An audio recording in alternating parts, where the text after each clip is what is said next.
How to download GTA Vice City in your Android phone. Hello everyone, this is a Hazel here to assist you today. Without any delay, let's get started. First of all, open Play Store. Here search for GTA Vice City. Go to the application.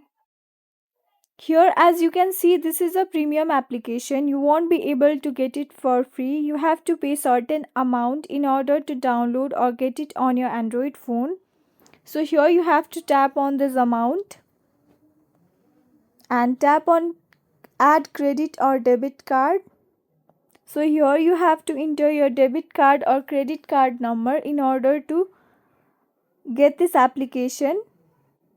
This certain amount will be deducted from your debit or credit card and you'll be able to get the application on your phone.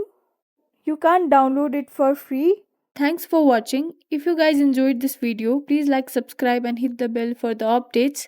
That's all for now and I'll catch you in the next one.